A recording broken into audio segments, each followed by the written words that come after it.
আমাদের প্রিয় ভাই মিজানুর রহমান আল আজহারি তিনি এখন পর্যন্ত মালয়েশিয়ায় আছে। গতকালকে একটা ছাত্র আন্দোলনের সমন্বয়ক সার্জিস আলম তিনি তার ফেসবুকের মধ্যে বলেছে, মিজানুর রহমান আজহারি আপনাকে মিস করছে বাংলাদেশ। আলহামদুলিল্লাহ বলেন। আপনি আর মালয়েশিয়াতে থাকবেন না, আপনি বাংলাদেশে ফিরে আসুন। আজকে ছাত্র জনতা কেন আজহারিকে ভালোবাসে, আজহারিকে কেন আইডল মানে কারণ কি? এই বাংলাদেশে এমন হুজুর আছে, এমন ইসলামিক স্কলার আছে, এমন সেলিব্রিটি আছে, ছাত্রদের পাশে দাঁড়ানো তো দূরের কথা, ভয়ের ঠেলায় ফেসবুকে একটা পোস্ট পর্যন্ত তারা করেনি। কিন্তু মিজানুর রহমান আজহারি তিনি মালয়েশিয়া থেকে ছাত্রদের পক্ষে সর্বপ্রথম পোস্ট করেছিল, শুধু কোটা সংস্কার নয়, বাংলাদেশের রাষ্ট্র ব্যবস্থার সংস্কার করতে হবে। আজহারি সাহেব এই পোস্ট করার পরেই কিন্তু জনমত তৈরি হলো। প্রায় 2 লক্ষ মানুষ তার পোস্টকে শেয়ার করলো। সবার মনে মনে একই কথা, কোটা সংস্কার নয়, দেশ সংস্কার করতে হবে। তার মানে বোঝা যায় আজহারি মালয়েশিয়াতে থেকেও ছাত্রদের আন্দোলনে প্রতিকৃতভাবে ভূমিকা পালন করেছে। এই জন্য বাংলাদেশের ছাত্র জনতা আজহারিকে মন দিয়ে ভালোবেসেছে। তিনি তরুণদের আইডল। এই জন্য আমি বলি আজহারি ভাইকে আর মালয়েশিয়াতে থাকার সময় নেই। দেশ স্বাধীন হয়েছে, মিজানুর রহমান আজহারি বীরের বেশে আসবে ফিরে বাংলাদেশে। বলেন ইনশাআল্লাহ। আর অনেকেই তো ফেসবুকে পোস্ট করতেছে, আজহারিও যদি আমার দেশের প্রধানমন্ত্রী হয়, রাষ্ট্রপতি হয়, শিক্ষামন্ত্রী হয়, তাহলে ছাত্র জনতাকে আরো বাংলাদেশের মানুষ সেলুট জানাবে। কথা কন না কে? তার কারণ ছাত্র সমাজ তো বলেছিল সবার সমন্বয়ে সরকার হবে। তাহলে আমরা বলতে চাই, আলেমদের মধ্য থেকে, বক্তাদের মধ্য থেকে অন্তত একজন নেন। কথা কন না কে? কিন্তু তাদেরকে নেবেন না যারা আন্দোলনের সময় মাথার ঘোমটা দিয়া বাতিলের পাঁচাটা গোলাম হইয়া স্বরাষ্ট্রমন্ত্রীর বাসায় গিয়ে যারা হাড্ডি খেয়েছে, হালুয়া রুটি খেয়েছে, এদেরকে জাতি ক্ষমা করতে পারে না। জাতিকে যখন গুলি করে শহীদ করা হচ্ছে, ওই সময় তারা কেমনে গেল? আমি যদিও বলি ইতিহাস হলো ক্ষমা করার ইতিহাস, তারপরে তাদেরকে বলবো আপনারা যে কখনো ভুল করেননি, জনগণ আপনাদের ক্ষমা করলেও নিজের বিবেকের কাছে ক্ষমা পাবেন না। এই জন্য বলি যারা ছাত্রদের পাশে দাঁড়িয়েছে তাদেরকে স্যালুট দেই, তাদেরকে আমরা অভ্যর্থনা জানাই। শিক্ষক সমাজ, বুদ্ধিজীবী সমাজ, সুশীল সমাজ, সাংবাদিক সমাজ, যারা যারা পাশে দাঁড়িয়েছে, বিশেষ করে সাংবাদিকদের ধন্যবাদ দেই তাদেরকে। ছাত্র জনতার পাশে দাঁড়িয়েছে যমুনা টেলিভিশন। কথা কন না কে? কোন টেলিভিশন ভালো খবর প্রচার করে না, যত টিভি সব হলো বাতাবি লেবুর খবর। কথা কন না কে? মানে বাতাবি লেবুর বাম্পার ফলন, কাইয়ালুর বাম্পার ফলন, তারপরে আপনার আঙ্গুরের বাম্পার ফলন, শুধু বাংলাদেশে বাম্পার ফলনের খবর। মাজলুমদের পক্ষে কথা বলেনি, সত্য খবর প্রচার করেনি। আমরা বলতে চাই এরা জাতির বিবেক হতে পারে না, এরা জাতির চূড়ান্ত শত্রু।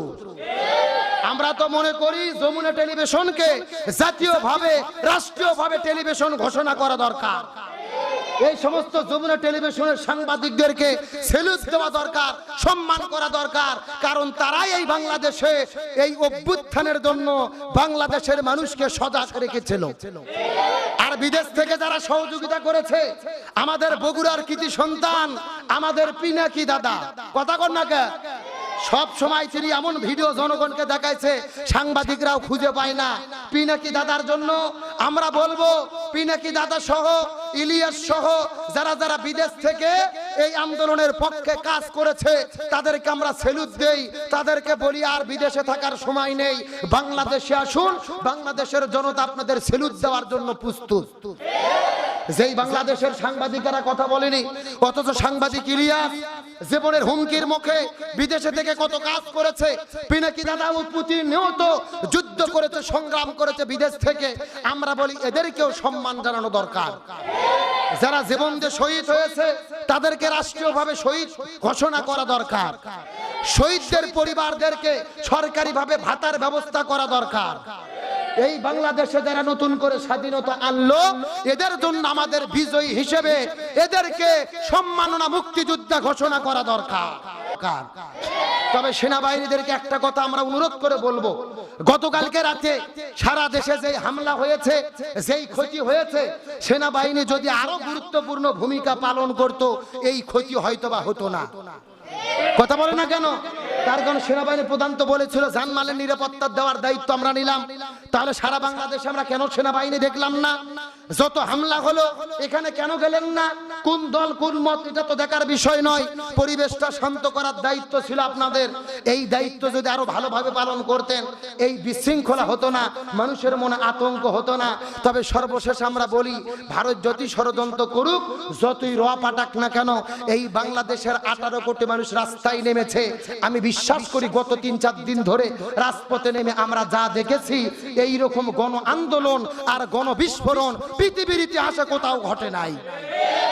গতকালকে এবং আগের দিন আপনারা যারা রাজপথে নেমেছেন দেখেছেন, কোথায় যাবেন? পুরো বাংলাদেশের মানুষ, ঘরে কেউ ছিল না। প্রত্যেকটা রাস্তা বলো, প্রত্যেকটা জায়গা বলো, কোটি কোটি মানুষ রাস্তায় নেমে এসেছে। তার মানে বোঝা যায় যতই ষড়যন্ত্র করো, বাংলাদেশের মানুষের ভয় ভেঙে গেছে। ছাত্র জনতাকে সেলুট, তারা পথ দেখাইয়া দিয়েছে। এই জাতি ইনশাআল্লাহ আর কখনো পথ হারাবে না। জোরে বলেন ইনশাআল্লাহ। তারা যতই ষড়যন্ত্র করুক, কাজ হবে না, জনগণের সরকার কায়েম হবে। তাহলে সর্বশেষ একটা কথা বলি, আমি আপনাদের মধ্য থেকে বিদায় নেই। তাহলে বলেন তো, এজিদ কয়টা কাজ করেছিল? তারপরে এজিদ কি ক্ষমতায় থাকতে পারছে?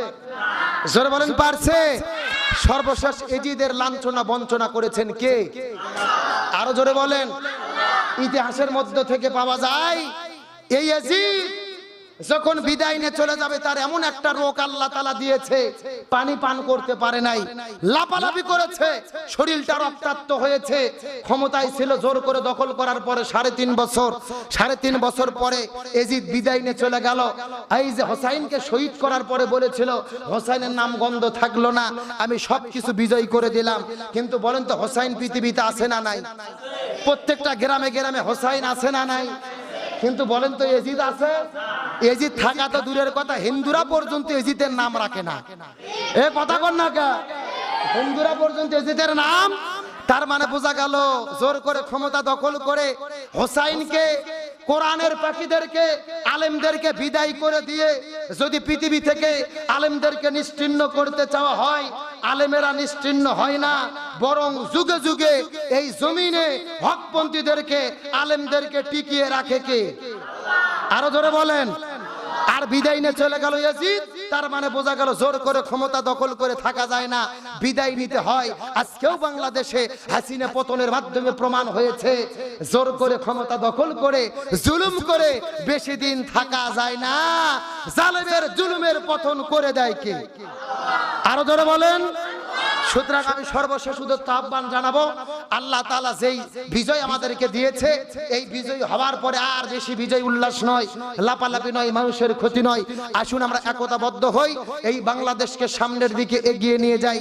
শান্তিপূর্ণ সোনার একটা বাংলা যেন আমরা গড়তে পারি। আল্লাহ তাআলা সেই তৌফিক আমাদের দান করুক, বলেন আমিন।